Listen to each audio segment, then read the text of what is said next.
In the vast cathedral of space, where dying stars whispered their final prayers to the void, the Cathamori Empire stretched across 47 star systems like a spider's web made of light and conquest. For 3 millennia their crystalline fleets had swept through the galaxy's outer rim, bringing what they called Zarthake, the great ordering, to every world they touched. They had never encountered anything like humanity. The observation deck of the Imperial dreadnought Valtari Ascendant hummed with the low-frequency vibrations of a ship built to last forever. High Admiral Zex Katari stood before the viewing portal, his forearms clasped behind his elongated torso, watching the blue-green world that hung like a jewel against the star-drunk darkness. Earth, the third planet of an unremarkable yellow star in what the indigenous species called the Sol system. Such a small thing, he murmured, his voice carrying the musical quality that marked all Cathamori speech. To cause such disruption. Behind him, Fleet Commander Nithelix shifted nervously, her bioluminescent markings flickering in patterns that betrayed her unease. High Admiral, the preliminary surveys are concerning. The inhabitants have achieved rudimentary faster-than-light travel, but their planetary characteristics are extreme. Zexikathari finished, his tone carrying the weight of 300 successful conquests. Gravity nearly twice the galactic standard. Atmospheric pressure that would crush most civilized species. Electromagnetic storms that rage for days. Weather patterns that shift with the violence of solar flares. He paused, watching clouds swirl across continents. Tell me, Commander, in your assessment, how did any intelligent life survive such a world? Nithivalix consulted her data tablet, her secondary arms dancing across holographic displays. They call themselves humans, sir. Carbon-based, bilateral symmetry, surprisingly uniform for a species that evolved on such a hostile world. But their psychological profiles, she hesitated. Continue.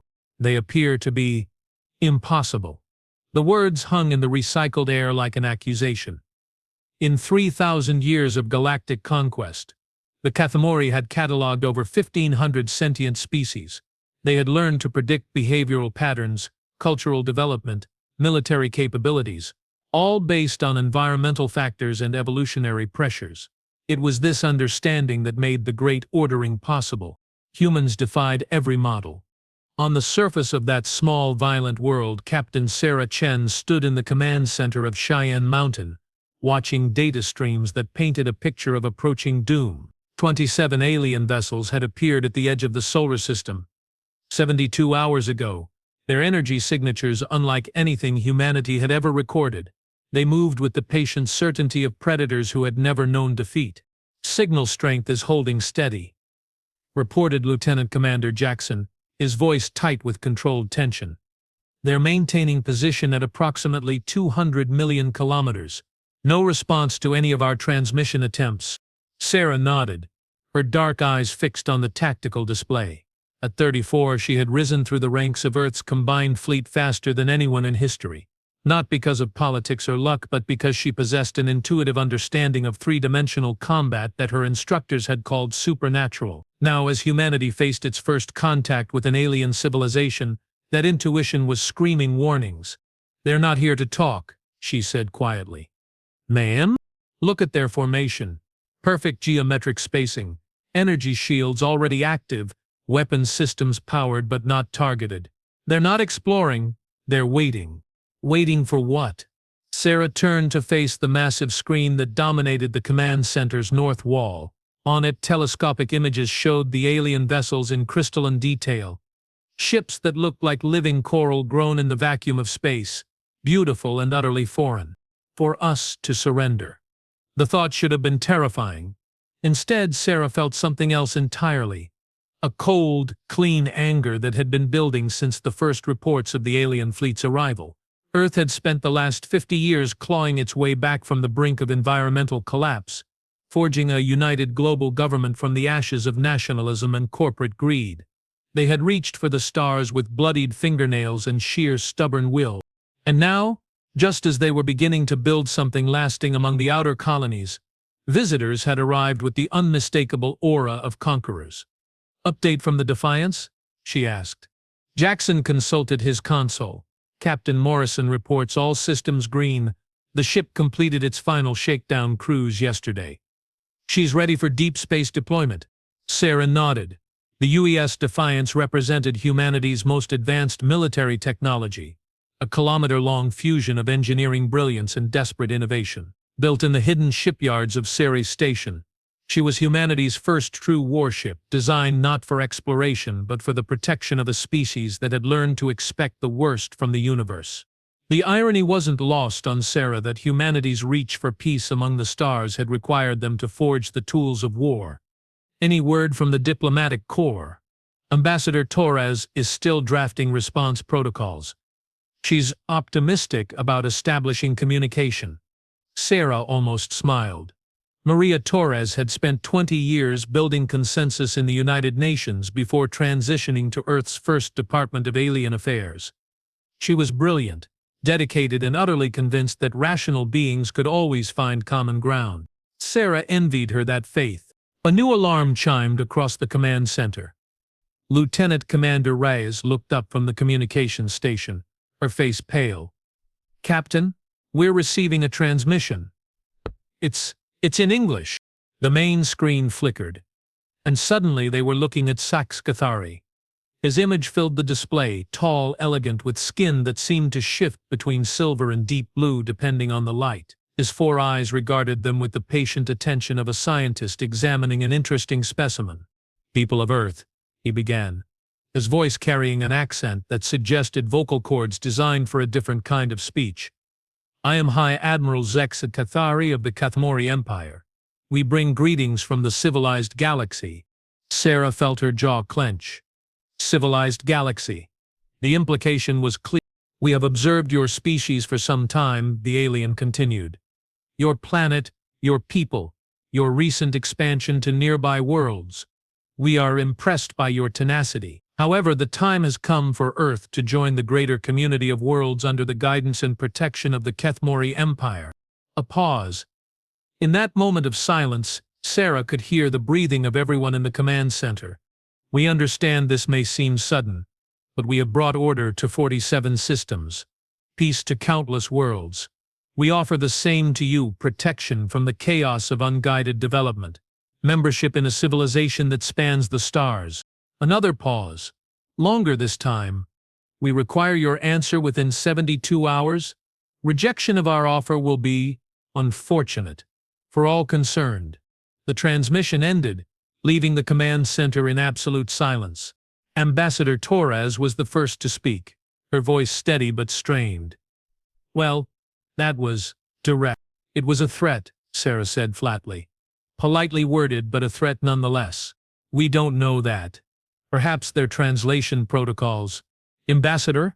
Sarah's voice carried the quiet authority that had made her the youngest fleet captain in Earth's history. "I've studied the recordings of first contact scenarios from science fiction, historical accounts of colonial expansion, and every military textbook ever written about asymmetric warfare. That wasn't a diplomatic overture. That was an ultimatum." She turned to face the room, and every person present felt the weight of her conviction. "They've done this before. Multiple times. 47 systems," they said, "and I'm willing to bet that not all of those systems joined willingly." The silence stretched until Admiral Hayes, Director of Earth Defense, spoke from his position at the Strategic Overview Station. "Recommendations, Captain." Sarah looked at the tactical display where 27 alien vessels hung in space like jeweled threats. Then she looked at the smaller display showing the Defiance, humanity's single warship floating in the shadow of Luna. "We need more information," she said finally, "about their technology, their tactics, their capabilities. And we need it before that 72-hour deadline expires. And if we don't like what we find." Sarah's smile was cold as vacuum. "Then we remind them that humanity didn't climb to the top of Earth's food chain by surrendering to predators." 16 hours later, in the sleek corridors of the Defiance, Chief Engineer Marcus Webb stood before the massive fusion reactor that powered humanity's most advanced starship. The reactor core pulsed with contained starfire, its energy output sufficient to power a small city or, if properly channeled, to punch a hole through the exotic matter composites that protected alien dreadnoughts. Marcus had spent the last 3 days running calculations that officially didn't exist. The results made him wish he'd chosen a different career. "You're absolutely certain?" asked Captain Morrison, the Defiance's commanding officer. James Morrison was old-school Navy, a man who'd cut his teeth on the atmospheric processors of Mars before transferring to the new stellar fleet. He understood duty, sacrifice, and the mathematics of impossible odds. "As certain as I can be, without actual combat data," Marcus replied, his fingers dancing across holographic displays. "Our weapons systems are designed around human engineering principles: kinetic accelerators, particle beams, nuclear ordnance. Their energy signatures suggest something entirely different. Exotic matter manipulation, maybe zero-point energy taps." In layman's terms, Marcus looked up from his calculations, his expression grim. "They're flying ships that could probably vaporize Earth's entire fleet without breaking formation. Our only advantage is that they don't know what we're capable of, and more importantly, they don't understand how we think." Morrison nodded slowly. In the 73 years since humanity had first reached beyond Earth's atmosphere, they'd learned hard lessons about survival in an environment that didn't care about human needs or limitations. Every system, every protocol, every tactical doctrine had been forged by the understanding that space was actively trying to kill them. Apparently, that was about to include its inhabitants. "Time frame on the modifications you've requested?" 6 hours for basic implementation, 18 for full integration and testing. "We might not have 18 hours. Marcus met his captain's eyes. "Then we'd better hope our modifications work on the first try." Meanwhile, in the crystalline depths of the Veltari Ascendant, Fleet Commander Nithvalix reviewed the preliminary assessment reports with growing unease. The human homeworld showed signs of technological development consistent with a Type 0.7 civilization, primitive by Kethmori standards, but not insignificant. Their energy production, manufacturing capacity, and transportation infrastructure suggested a species that had learned to harness their planet's resources efficiently. What troubled her was the military analysis. "These defensive installations," she said to her tactical specialist, pointing to orbital platforms that ringed Earth, "they're not following standard defensive doctrine." Sub-Commander Yiththola consulted his data streams. "Agreed, Commander. Most species at this development level create centralized defensive networks, large platforms with overwhelming firepower concentrated around key strategic points. But humans have distributed smaller installations throughout their system, hundreds of them, thousands," Yiththola corrected. "Our sensors detect over 3,000 individual defensive positions between their homeworld and their outer colonies. Most appear to be minimally armed by our standards." Nithvalix felt her bioluminescent markings shift to patterns of concern. "A swarm defense strategy. Commander, they're not trying to create impenetrable strongpoints.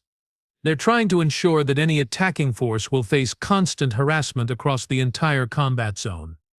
She paused, her specialized neural clusters processing tactical implications. "It's the defensive strategy of a prey species that's learned to fight back." The implications were troubling. In the Kethmori Empire's long history of conquest, they had encountered species that fought with desperate courage, others that employed cunning technological advantages, and a few that had nearly matched them in raw military power. But they had never faced a species that seemed to have evolved their entire strategic doctrine around the assumption that they would be outnumbered and outgunned. "There's something else," Yithala continued. "Our passive scans have detected a single large vessel in their outer system. It appears to be a warship of some kind. Specifications: approximately 1,000 meters in length. Dense construction, heavy armor, energy output suggesting powerful weapon systems. But here's what's unusual. It's not positioned defensively." Nithvalix studied the tactical display, where the human vessel showed as a small red dot, moving slowly through the asteroid fields beyond the fourth planet. "Explain." "If they were planning a defensive engagement, their primary warship would be positioned near their homeworld or at a strategic choke point. Instead, it's following a patrol pattern that keeps it mobile and relatively close to our position. They're preparing for offensive action." The words carried a chill that ran through Nithvalix's nervous system like ice water. In 3,000 years of conquest, the Kethmori had learned to expect certain patterns from primitive species: initial panic, followed by desperate diplomatic overtures, followed by either submission or doomed last stands fought from defensive positions. No species had ever responded to first contact by maneuvering their primary military asset into an offensive posture. Perhaps they're simply inexperienced, Yathala suggested. They may not understand the hopelessness of their situation. Nithavalix wasn't convinced. Something about the human response pattern felt deliberate, calculated. It reminded her of archive recordings from the conquest of Velthanor, where the defending species had initially appeared confused and disorganized, until their apparent chaos revealed itself as an elaborate tactical deception that had cost the Empire 12 ships and nearly 30,000 lives. "Open a channel to High Admiral Zexikathari," she ordered. "I believe he needs to review these tactical assessments personally." Sarah stood on the bridge of the Defiance, watching stars wheel slowly past the main view screen as the ship adjusted its position for the third time in 6 hours. Around her, the bridge crew worked with the quiet efficiency that marked professional military personnel facing their first real war. Because that's what this was, regardless of diplomatic niceties or hopes for peaceful resolution. Sarah had spent too many years studying the patterns of human conflict to mistake the alien ultimatum for anything other than what it was: a predator giving its prey one chance to surrender before the killing began. "Status report, Commander Webb," she said. The chief engineer's voice came through the comm with barely contained excitement. "Modifications are complete, Captain. I won't lie to you. We're operating well outside tested parameters, but theoretical models suggest we've increased our effective combat capability by approximately 300%. Theoretical models. Sometimes you have to trust the math, Captain." Sarah almost smiled. Webb was brilliant, innovative, and completely convinced that any engineering problem could be solved with sufficient creativity and caffeine. He was also right more often than any single human being had a right to be. "Time to intercept?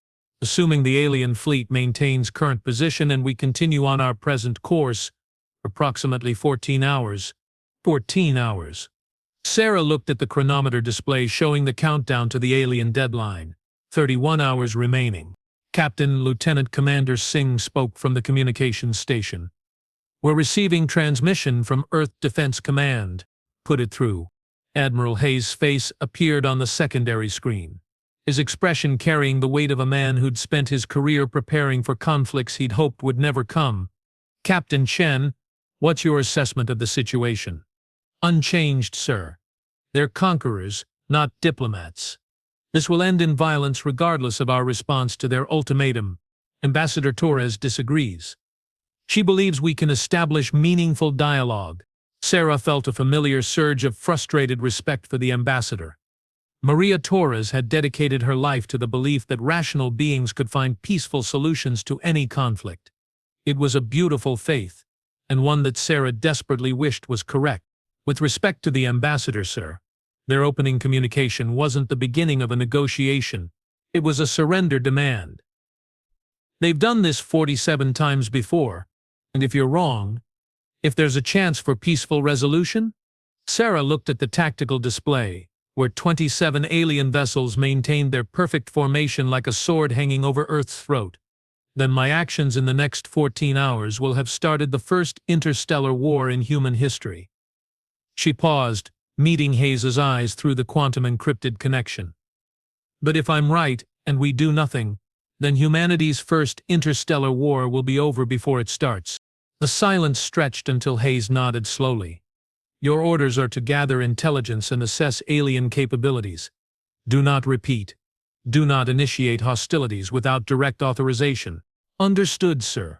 The transmission ended, leaving Sarah alone with her thoughts and the weight of a decision that could doom or save her entire species. Captain Singh called out, "We're receiving another transmission from the alien fleet." "Put it through." High Admiral Zox Cathari's image filled the main screen. But this time his demeanor carried subtle changes that Sarah's pattern recognition training immediately flagged. His posture was more rigid, his secondary arms positioned differently, and his bioluminescent markings showed a pattern she hadn't seen before. "People of Earth," he began, his voice carrying new undertones.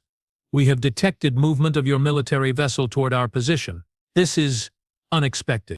Sarah said nothing, allowing the silence to stretch. We wish to clarify that any approach by armed vessels will be considered a hostile act. The Kethamori Empire has no desire for unnecessary conflict, but we will defend ourselves if threatened." The transmission ended abruptly. Well, Webb's voice came over the comm. "It sounded nervous." Sarah nodded slowly. For the first time since the alien fleet's arrival, she felt something that might have been hope. "Commander Singh, record a message for transmission to Earth Defense Command." "Ready, Captain." "Admiral Hayes, we've received another communication from the alien commander. Analysis suggests they're concerned about our current course and heading. Recommendation: maintain present tactical posture. If they were confident in their overwhelming superiority, our single ship wouldn't merit a warning." She paused, considering her next words carefully.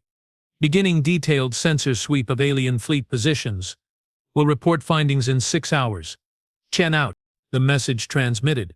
Sarah turned her attention back to the main view screen, where the alien fleet hung in space like a crystal constellation of death. Somewhere among those ships was information that could save humanity or doom it. Either way, she intended to find out which. "All stations, this is the captain," she announced. "We are now officially in a reconnaissance-enforced posture. Our mission is to learn everything we can about alien capabilities and intentions. Secondary objective is to determine whether these beings can be reasoned with, or whether we're looking at an invasion force that views humanity as an obstacle to be removed." She moved to the captain's chair, settling into the command position that felt like a throne and a trap simultaneously. "Make no mistake, we are outgunned, outnumbered, and probably outclassed in every measurable way. But we have two advantages. They don't know what we're capable of, and they've never fought humans before." Around the bridge, her crew straightened at their stations. They're about to learn that those are very dangerous assumptions to make.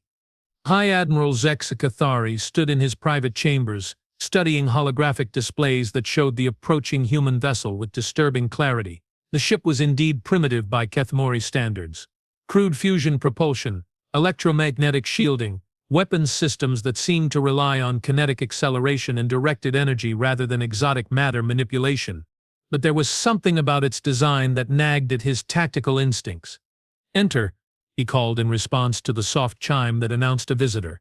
Fleet Commander Nithvalek stepped through the bioluminescent portal, her markings displaying patterns of formal concern.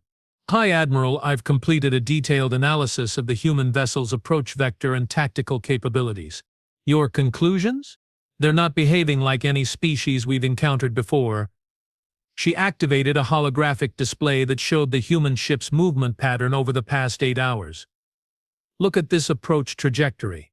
It's not a direct intercept course, but it's not evasive either. They're following a path that maximizes their sensor exposure to our fleet while maintaining multiple escape routes." Zexikathari studied the display with growing unease. "Intelligence gathering. That's my assessment. But here's what concerns me. They're doing it openly.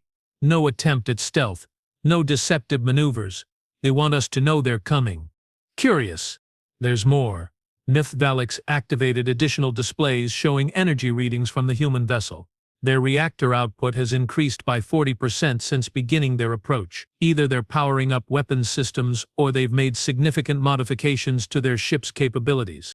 Zexikathari felt a chill that had nothing to do with the ship's environmental systems. In his long career, he had learned to trust certain instincts, and those instincts were now screaming warnings. What species modifies their primary warship while approaching a superior enemy force?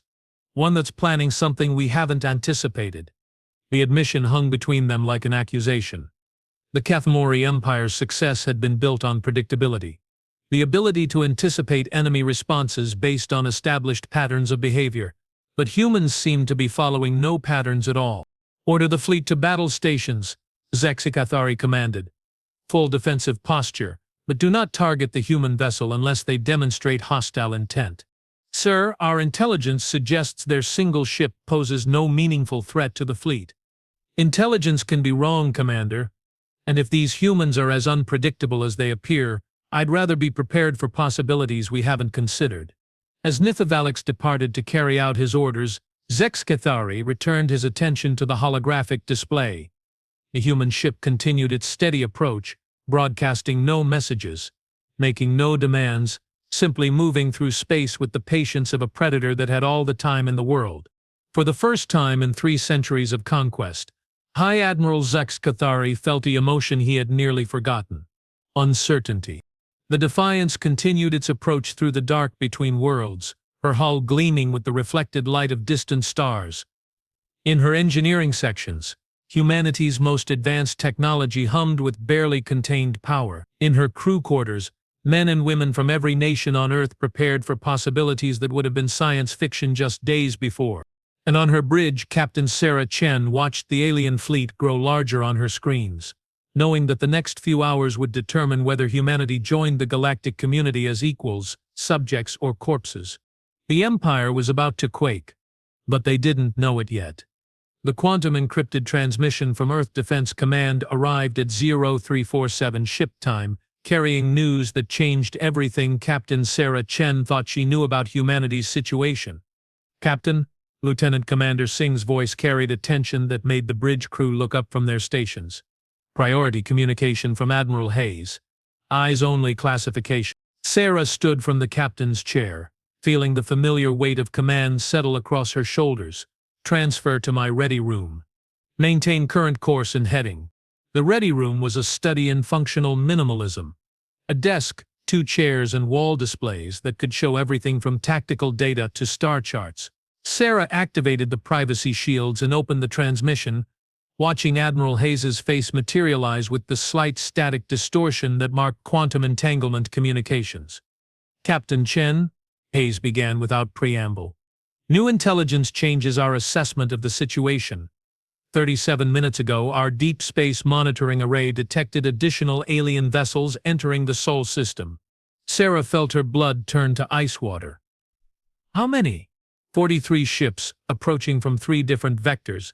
Estimated time to Earth orbit, 8 hours. The numbers hit Sarah like a physical blow. 70 ships total. The alien fleet hadn't been showing their full strength. They'd been showing their confidence. "Furthermore," Hayes continued, "we've received fragmentary communications from the Proxima Centauri colony. Before contact was lost, they reported alien vessels in their system. Similar ship configurations, similar demands for surrender." Sarah's mind raced through the implications. Proxima Centauri was humanity's first interstellar colony, a struggling outpost of 12,000 people clinging to life around the closest star to Earth. If the aliens had ships there as well— "This isn't first contact," she said quietly. "This is a coordinated invasion. That's our assessment. The diplomatic option is officially off the table, Captain. Your orders are to gather as much intelligence as possible about alien capabilities and then return to Earth immediately. The defense of the homeworld takes priority." Sarah stared at the star chart displayed on her wall, where green dots marked human settlements scattered across a dozen light-years. Tiny islands of human civilization in an ocean of hostile darkness. "Sir, what about our outer colonies? Mars, Europa, the asteroid mining stations?" Hayes's expression grew grim. "Evacuation orders have been issued. We're consolidating all civilian populations to Earth's defensive grid. It's the only way we can protect them." The only way. Sarah understood the cold mathematics behind that decision, but it still felt like surrender. Humanity was pulling back to their homeworld, abandoning everything they'd built among the stars. "There's one more thing," Hayes added. "Intelligence analysis suggests the alien ultimatum was deliberately designed to give us insufficient time for meaningful preparation. This operation has been planned for months, possibly years. They've been watching us, studying us, learning our capabilities, our response patterns, our military doctrine. Captain, we have to assume they know everything about our technological capabilities." Sarah nodded, her mind already shifting to tactical considerations. If the aliens had been observing humanity for an extended period, they would know about Earth's defensive installations, the capabilities of the colonial fleet, even the theoretical specifications of ships like the Defiance. "What they don't know," she said slowly, "is how we'll react when cornered." "Captain?" "Sir, request permission to continue intelligence gathering mission as planned. With respect, if we're going to make a stand at Earth, we need to know what we're facing." Hayes was quiet for a long moment. "Captain, Your ship represents approximately 30% of Earth's total military striking power. Losing the Defiance would be catastrophic. Understood, sir, but if we're going into this fight blind, we'll lose anyway. Another pause. Longer this time. Finally, Hayes nodded. 12 hours, Captain. Gather what intelligence you can, then return to Earth. That's an order. The transmission ended, leaving Sarah alone with the weight of knowledge that could save or damn her species. She returned to the bridge, where her crew was maintaining their steady approach toward the alien fleet. "Status report," she said, settling back into the captain's chair. "No change in alien disposition," reported Commander Ellis from the tactical station. "They're maintaining formation, but we're detecting increased energy output from their lead vessels. They know we're coming." "Yes, ma'am.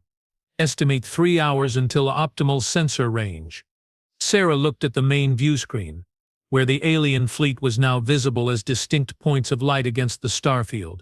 Beautiful, deadly, and utterly alien. "All stations, this is the captain," she announced.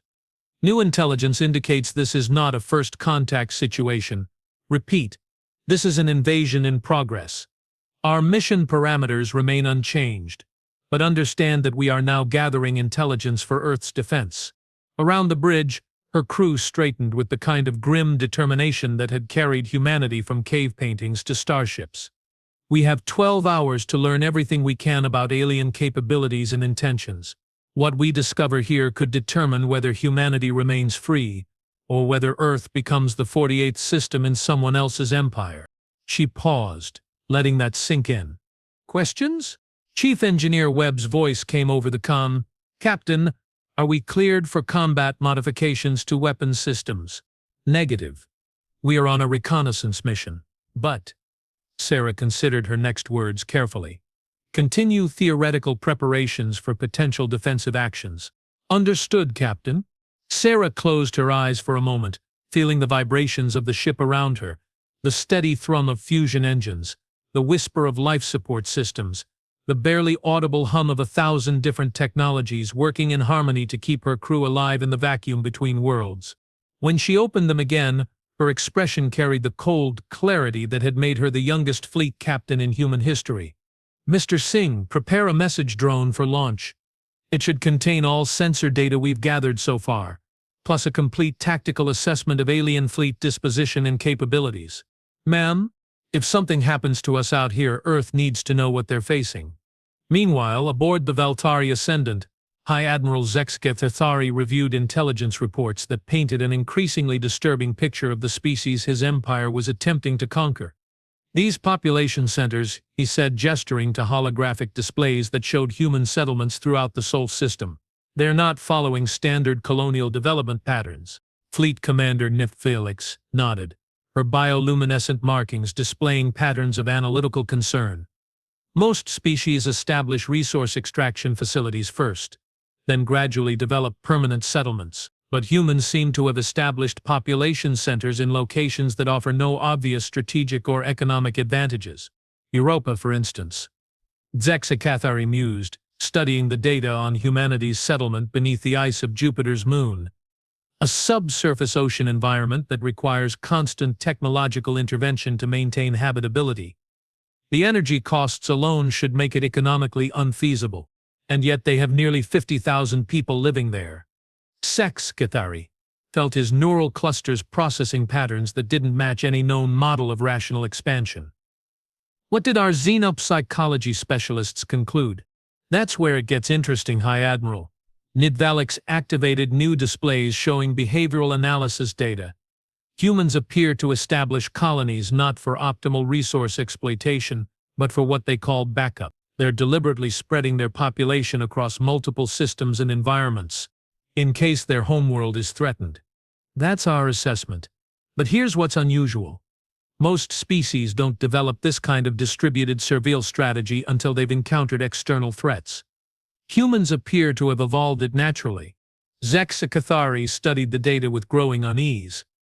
The pattern suggested a species that had learned to expect catastrophe, to plan for the worst possible outcomes, to never put all their resources in one place. "They're afraid," he said finally. "More than that, sir. They're afraid and they've survived anyway. Every analysis suggests this is a species that's been on the brink of extinction multiple times and managed to pull back through sheer determination. And now we're threatening them again. The implications hung between them like a storm front. The Kathmori Empire's standard conquest model relied on overwhelming a species' primary population center, forcing their leadership to surrender rather than watch their civilization be destroyed. But humans had apparently learned to function without centralized control, to maintain civilization even under catastrophic pressure. There's something else, Nithav continued. Our psychological analysis suggests humans have an unusual relationship with hopeless situations. Explain? Most species become less effective as their situation becomes more desperate. Panic, despair, irrational decision-making. But human behavioral patterns suggest the opposite. They become more dangerous when cornered. Zexkatari felt a chill that had nothing to do with ship's environmental systems. More dangerous how? They stop following rational cost-benefit analysis.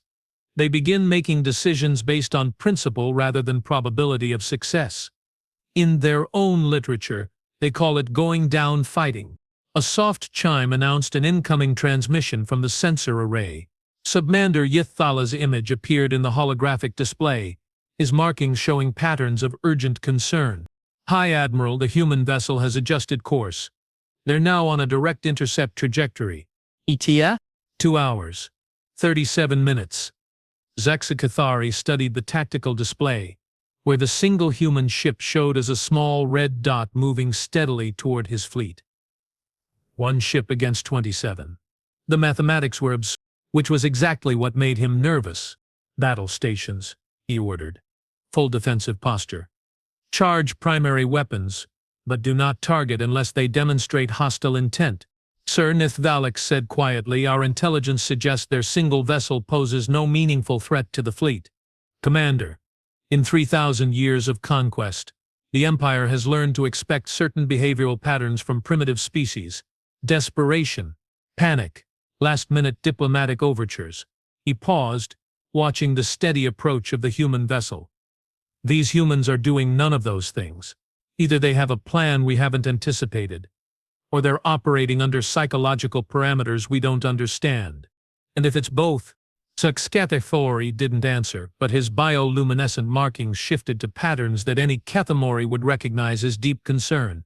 The human ship continued its approach. Captain Sarah Chen stood in the Defiance's forward observation deck, watching the alien fleet grow larger through the transparent aluminum viewport. At this distance, she could make out individual ship configurations, vessels that looked like living crystal formations, beautiful and utterly alien. Magnificent, aren't they? Sarah turned to find Dr. Elena Vasquez approaching from the corridor. Elena was the ship's xenobiologist, a woman who'd spent her career studying the theoretical possibilities of alien life. Now she was about to get a practical education. Magnificent and deadly, Sarah replied. The two often go together in nature. Elena joined her at the viewport, studying the alien vessels with professional fascination. Look at those hull configurations. No human engineer would design ships like that. Too much surface area, too many structural weak points, but they're holding together at velocities that should tear them apart. Different material science, different everything. Materials, engineering principles, possibly even different understanding of physics. Elena paused. Sarah, what if we're not just outgunned? What if we're out-scienced? Sarah considered the question, watching the alien formation maintain its perfect geometric spacing. Then we'd better hope we can outfight them. How do you outfight superior technology? By being unpredictable. By using their assumptions against them. By fighting dirty if necessary. Sarah turned from the viewport. Elena, I need a theoretical assessment, based on what we know about their ship configurations and energy signatures. What are their likely technological capabilities? Elena consulted her data tablet, her expression growing grim. Well, their energy output suggests they're using power sources we can't match. Their ship designs indicate material science far beyond our current capabilities, and their approach to this encounter suggests they're confident in their overwhelming superiority. Weaknesses? Unknown, but Elena hesitated. There might be one thing. Continue. They're operating under the assumption that this is a standard conquest scenario. They've done this 47 times before, which means they have established protocols, standard operating procedures, expected behavioral patterns. Sarah felt a glimmer of something that might have been hope. They're expecting us to follow their script. Exactly. But what if we don't? What if we do something they've never encountered before? Before Sarah could respond, the ship's intercom crackled to life. Captain to the bridge. We're receiving a transmission from the alien fleet. Sarah and Elena hurried back to the bridge, where the main view screen showed High Admiral Zax-Cathari's image. But this time, his demeanor carried subtle changes that Sarah's training immediately catalogued. Increased tension in his posture, different positioning of his secondary arms, and bioluminescent patterns that seemed more aggressive than before. "Human vessel," he began, his voice carrying new undertones of authority. "You are approaching a Kethmori Imperial fleet without authorization. State your intentions." Sarah gestured for the communication channel to remain open but did not immediately respond. Instead, she studied the alien commander's image, looking for tells, weaknesses, anything that might give her an advantage. "Captain?" Lieutenant Commander Singh prompted. "Open channel," Sarah said finally.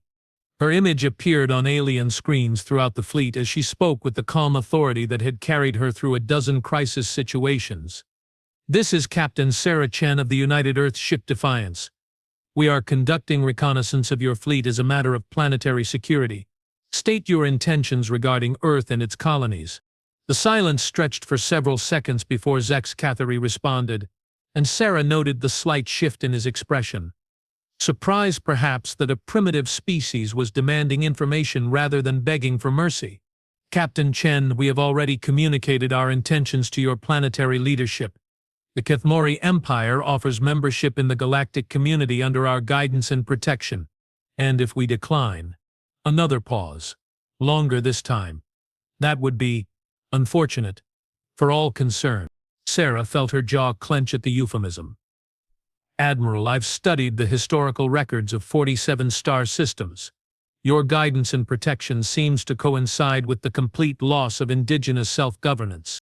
This time the pause was long enough to suggest that Zax-Cathari was consulting with his advisors. When he finally responded, his tone carried a new edge. "Captain, you are outnumbered, outgunned, and outclassed in every measure of military capability.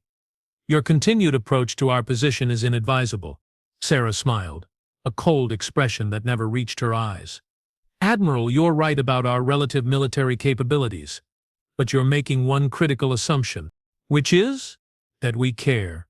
The transmission ended, leaving the bridge in absolute silence. Around Sarah, her crew looked at their captain with expressions ranging from admiration to concern. "Ma'am," Commander Ellis said quietly, "did we just declare war on an interstellar empire?" Sarah looked at the tactical display, where 27 alien vessels maintained their formation like a constellation of threat.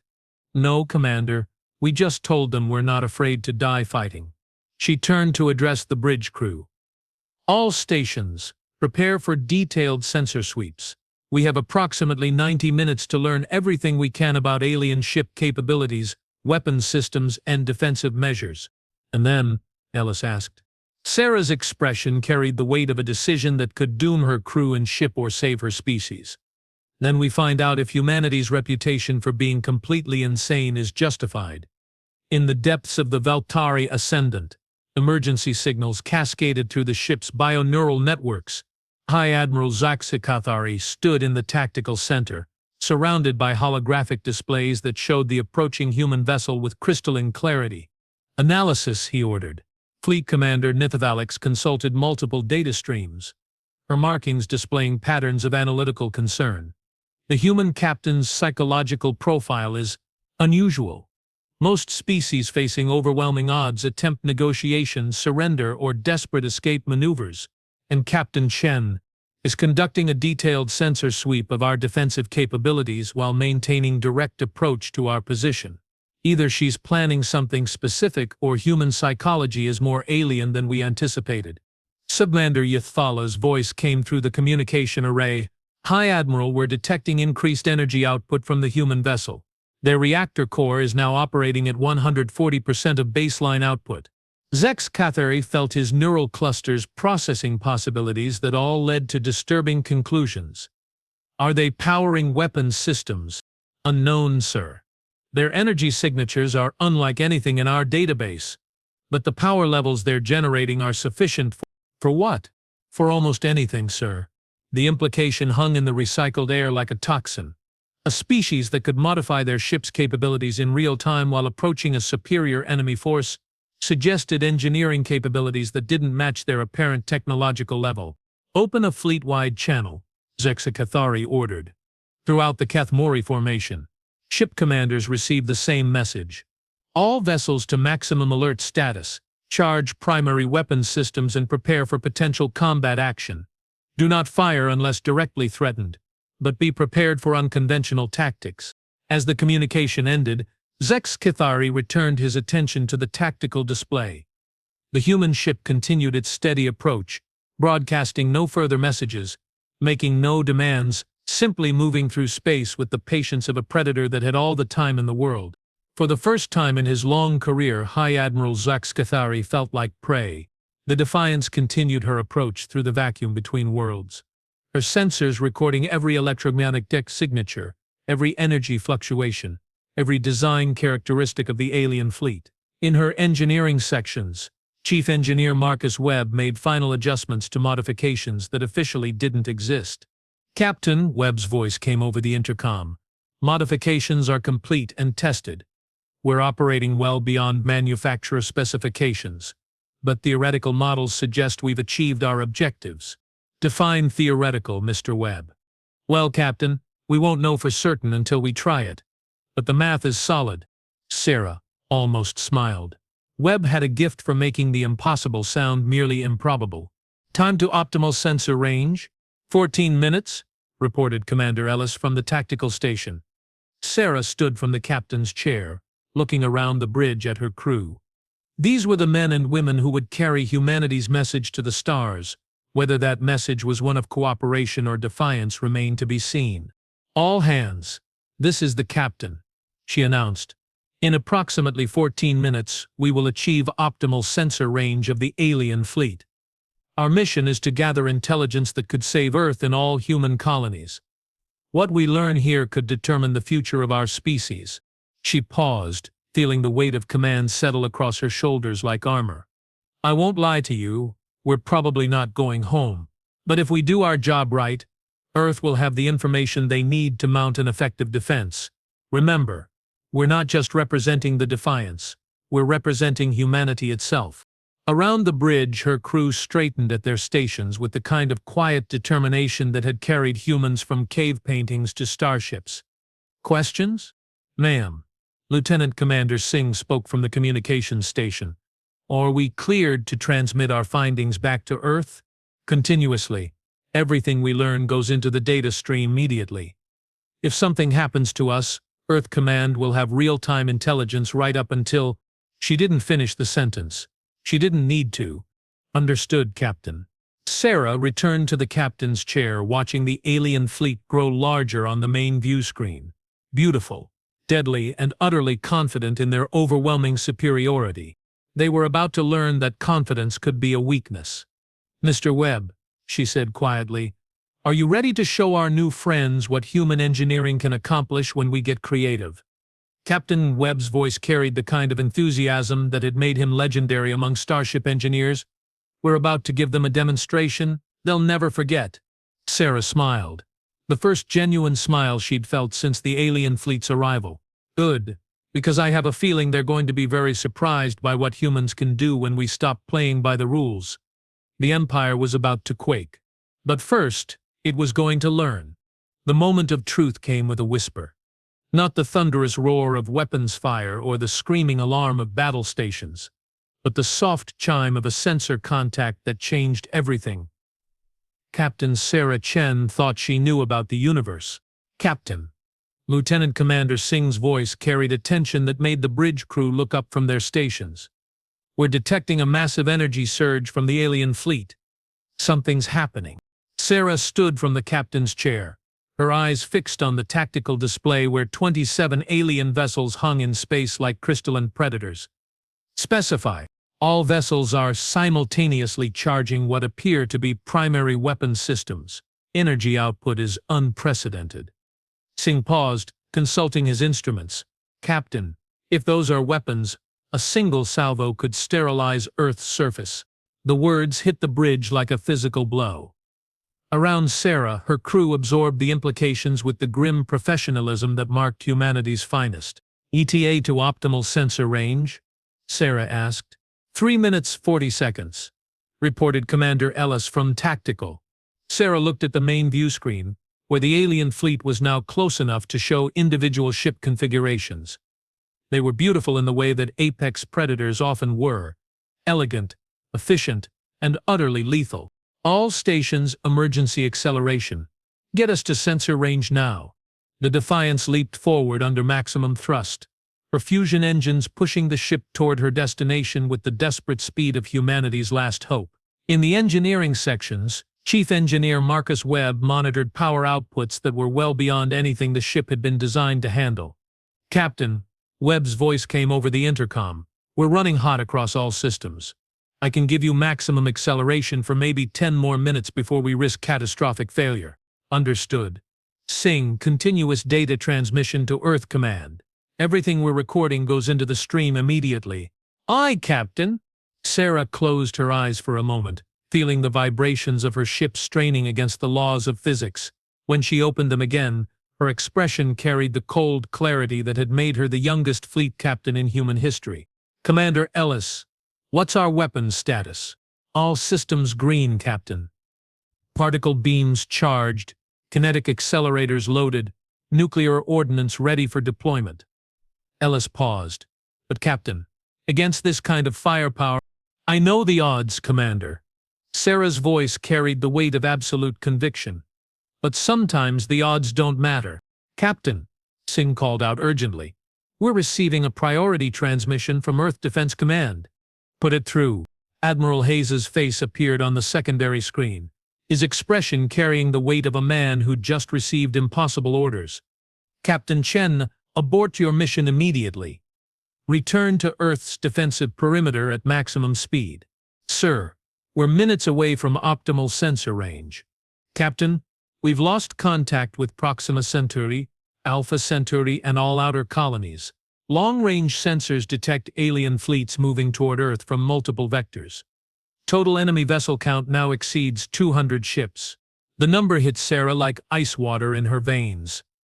200 ships. Earth's entire defensive fleet consisted of 37 vessels, most of them converted civilian craft with minimal weaponry. Sir, with respect, our intelligence-gathering mission is now more critical than ever. If we can determine alien capabilities and weaknesses, Captain, that's an order. Return to Earth immediately. Sarah looked at the tactical display where the alien fleet continued to charge their weapons with the patient certainty of predators who'd never known defeat. Then she looked at her crew, men and women who'd followed her into the void with nothing but faith and determination. Admiral, she said quietly, request permission to speak freely. Granted. Sir, Earth is facing an invasion by a technologically superior force with overwhelming numerical advantage. Our defensive strategy can only delay the inevitable unless we find a way to even the odds. Captain, let me finish, sir. The Defiance represents humanity's most advanced military technology. If we can demonstrate that human vessels can engage alien ships effectively, it changes the entire strategic situation. Admiral Hayes was quiet for a long moment. Captain, you're talking about a suicide mission. No, sir, I'm talking about a reconnaissance in force that could save our species. The silence stretched until Hayes nodded slowly. 10 minutes, Captain. Gather what intelligence you can, then return to Earth immediately. That's my final order. The transmission ended, leaving Sarah alone with the weight of a decision that could save or damn her entire species. Mr. Webb, she said quietly, how long can you maintain maximum power output? 8 minutes. Maybe 10 if we push beyond safety margins. Do it. Captain Commander Ellis said quietly. What exactly are we planning?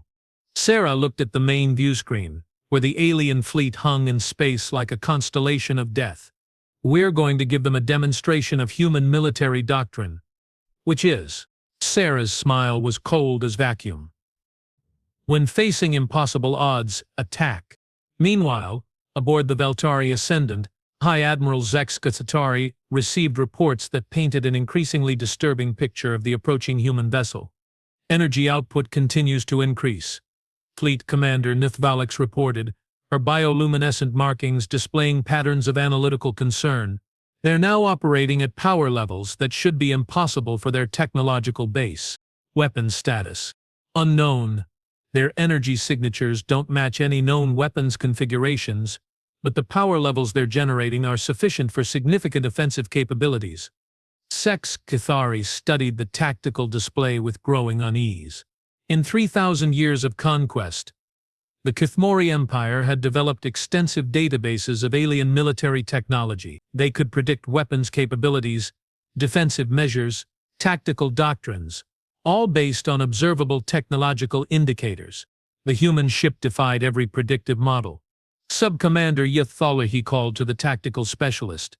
What's your assessment of human intentions? Unknown, High Admiral. Their approach pattern suggests neither aggressive nor defensive posture. They're observing us. While approaching at maximum acceleration. Yes, sir. Zexkatari felt his neural clusters processing possibilities that all led to disturbing conclusions. A species that sent their primary warship on what appeared to be a scientific observation mission, while under threat of annihilation, suggested psychological parameters that didn't match any known behavioral patterns. Open a channel to the human vessel, he ordered. Captain Chen's image appeared on the main screen, and Zexkatari found himself studying her with professional interest. She was young for a ship commander by most species standards, but her demeanor carried the calm authority of someone who'd faced impossible situations before. Captain Chen, he began, your approach to our position is inadvisable.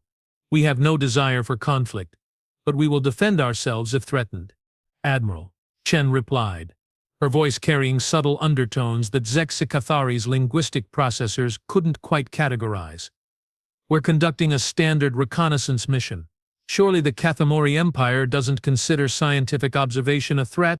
Scientific observation conducted by an armed warship traveling at maximum acceleration suggests intentions beyond mere curiosity.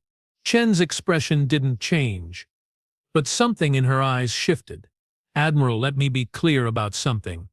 Humanity has never started a war, but we've finished quite a few. The transmission ended abruptly, leaving Zexkatari staring at a blank screen. Commander, he said to Nithvalix, what did she mean by that? Unknown, sir. But analysis of human historical records suggests they have extensive experience with asymmetric warfare against superior opponents.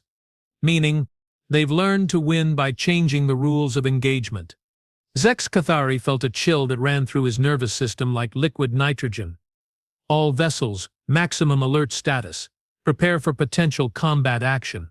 Sir, Nithvalix said quietly, they're one ship against 27, even if they have unknown capabilities. Commander, in my experience, when a species that's never started a war tells you they know how to finish them, you take that statement seriously. The Defiance reached optimal sensor range at 13:47 ship time. Her arrays suddenly flooded with data that painted a picture of alien technology beyond humanity's worst fears. My God, Dr. Elena Vasquez whispered from the science station. Captain, you need to see this. Sarah moved to the science console, where holographic displays showed detailed scans of the alien fleet. What she saw made her blood run cold. Those aren't just warships, Elena continued, her voice tight with controlled terror. They're mobile battle stations. Each vessel carries enough firepower to destroy a planet. Explain. Look at these energy readings. Their primary weapons systems are drawing power from what appears to be contained antimatter reactions. A single salvo from their lead vessel could crack Earth's crust. Sarah studied the data, her mind racing through tactical implications. Weaknesses? Unknown. Their defensive systems appear to be based on exotic matter manipulation, force fields that could deflect anything in our arsenal. Their ships are basically invulnerable to conventional weapons. Basically invulnerable isn't the same as completely invulnerable. Elena looked at her captain with something approaching desperation. Sarah, I'm not sure there is a weakness. They're not just technologically superior. They might as well be using magic. Sarah nodded slowly, absorbing the implications. Then she turned to address the bridge crew. All hands, this is the captain. Sensor analysis confirms that we are facing a technologically superior enemy with overwhelming firepower advantage. By all conventional military analysis, Earth cannot win this conflict. Around the bridge, her crew absorbed this information with the kind of grim acceptance that marked professional soldiers facing impossible odds. However, Sarah continued, conventional military analysis has one critical flaw. It assumes both sides will follow conventional tactics. She moved to the captain's chair, her expression carrying the weight of a decision that could save or damn her species. Mr. Webb, initiate final phase modifications. Captain, Webb's voice came over the intercom. You understand that what we're about to attempt has never been tested? I understand that if we don't try it, humanity dies. Understood, Captain. Initiating final phase modifications now. Throughout the ship, systems that had never been designed to work together began forming new configurations. In the engineering sections, Marcus Webb watched displays that showed his carefully calculated theories becoming reality. Commander Ellis, Sarah said, target the lead alien vessel. All weapons systems. Ma'am, Ellis replied quietly. Our weapons won't penetrate their defenses. I'm not planning to penetrate them, I'm planning to get their attention. Captain Singh called from communications. We're receiving another transmission from the alien fleet. Put it through. High Admiral Zaxakathari's image filled the main screen, but this time his demeanor carried subtle changes that spoke of a predator who'd suddenly realized he might be facing another predator. Captain Chen, he began, his voice carrying new undertones of authority. Your vessel is now within weapons range. Any hostile action will be met with overwhelming force. Sarah smiled, a cold expression that never reached her eyes. Admiral, I want you to understand something about human psychology. We have a saying, if you're going to kill the king, you'd better not miss. Meaning you should have brought more ships. The transmission ended and Sarah turned to her crew. All stations, battle stations. This is not a drill. Alarms sounded throughout the ship as the Defiance prepared for what would either be humanity's finest hour or its final act of defiance. Mr. Webb, Sarah said quietly, are we ready? Captain, we're about to attempt something that violates several laws of physics, but the math suggests it might work. Might. Sometimes you have to trust the math, Captain. Sarah looked at the main view screen, where 27 alien vessels hung in space like crystal formations of death. Beautiful, deadly, and utterly confident in their overwhelming superiority. Commander Ellis, fire all weapons.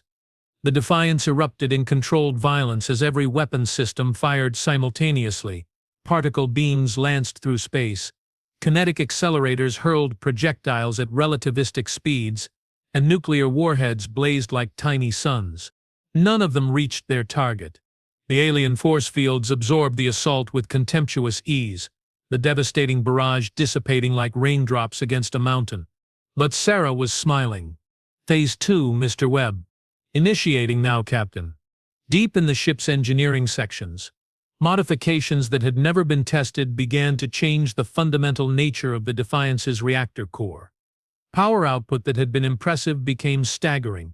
Energy readings that had been unprecedented became impossible. And something new began to happen. Captain, Singh called out urgently. Massive energy surge from our reactor core. We're generating power levels that shouldn't be possible. Because we're not just generating power anymore, Sarah said quietly. We're converting matter directly to energy and channeling it through our weapons systems. The alien fleet began to take notice. Captain Elena called from the science station. Their defensive posture is changing. They're afraid. Good, Sarah replied. They should be.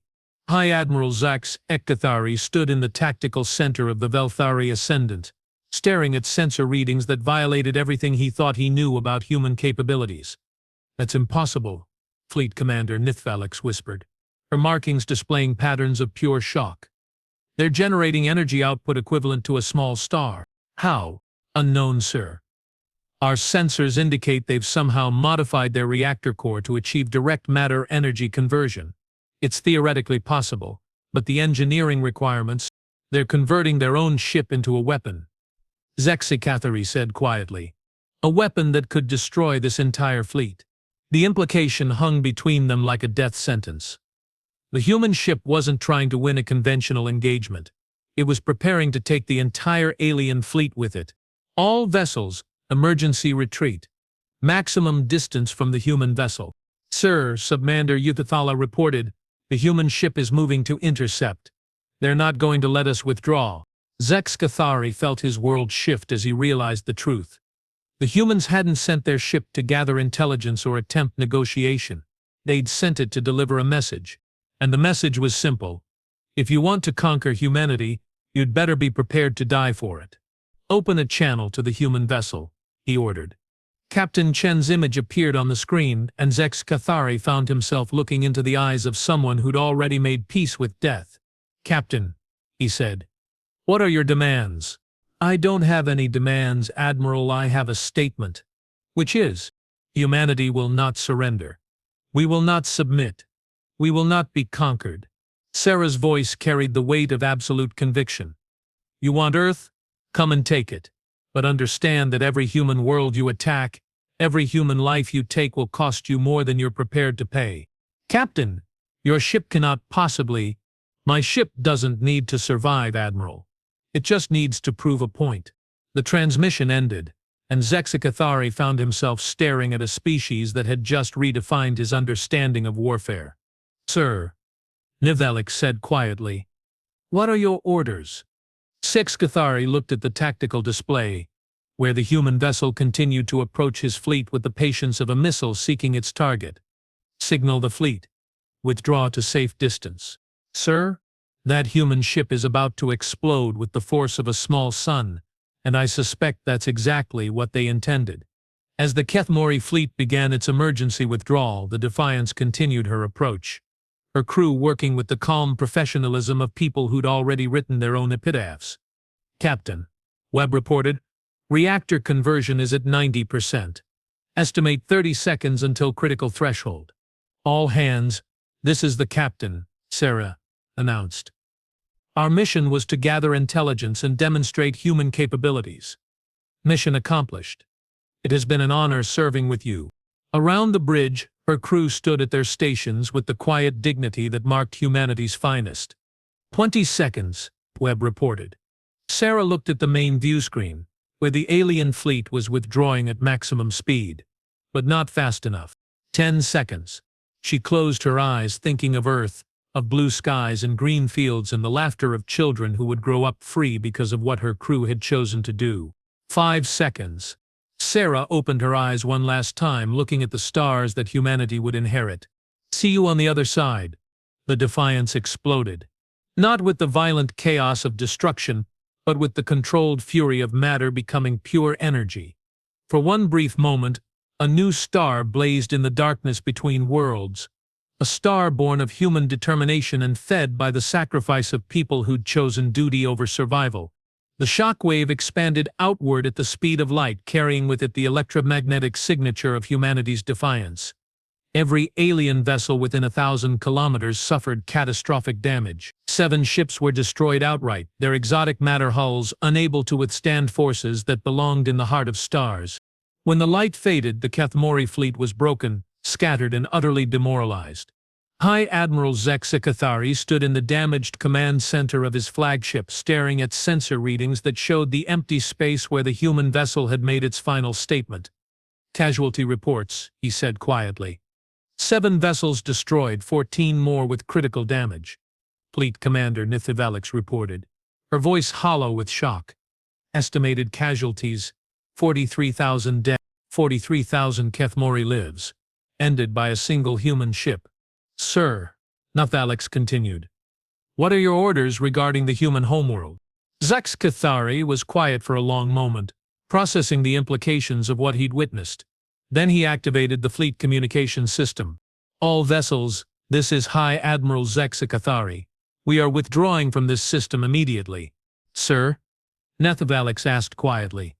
"Commander, in 3,000 years of conquest, the Empire has never encountered a species willing to convert their own ships into stellar-magnitude weapons. We have no tactical doctrine for enemies who view mutual annihilation as an acceptable outcome." He paused, looking at the tactical display where the remaining human defensive installations continued their patient watch over Earth. "More importantly, we have just learned that humans are not a species to be conquered. They are a species to be negotiated with, traded with, perhaps even allied with, but never conquered. The Empire will not accept withdrawal without conquest. Then the Empire will have to learn what we just learned, that some prices are too high to pay even for victory." As the Kethmori fleet began its long journey away from the Sol system, emergency broadcasts flooded the communication channels between alien vessels. The message was simple, direct, and carried to every corner of the galaxy. Humanity was no longer an unknown species ripe for conquest. They were now classified as a dangerous deterrent species, a civilization that could not be safely attacked because their response to aggression was indistinguishable from mutual annihilation. On Earth, the news of the Defiance's sacrifice spread like wildfire through global communication networks. Captain Sarah Chen and her crew became legends overnight, not because they'd won an impossible victory, but because they'd proven that humanity would never surrender. In the months that followed, other alien civilizations began making contact with Earth. But these were diplomatic missions, trade delegations, scientific exchanges. Word had spread throughout the galaxy that humans were the species who'd look death in the eye and dare it to blink first. The Kethmori Empire eventually collapsed, torn apart by species who'd learned from humanity's example that conquest was not inevitable. In its place rose a confederation of worlds where membership was voluntary and governance was shared. And in the silence between stars, the expanding shockwave of the Defiance's sacrifice continued its journey outward, carrying with it the electromagnetic signature of a species that had chosen freedom over survival, defiance over surrender. The Empire had quaked, and the galaxy would never be the same. 50 years later, in a small park on Luna Colony, an elderly woman sat on a bench watching children play among the low-gravity fountains. She wore the simple uniform of the Stellar Memorial Service, and her weathered hands held a data tablet displaying names that glowed softly in the reflected Earthlight. Captain Sarah Chen had been 28 years old when the Defiance died. Dr. Elena Vasquez was now 78, and one of only 14 survivors from the ship's crew of 437 souls.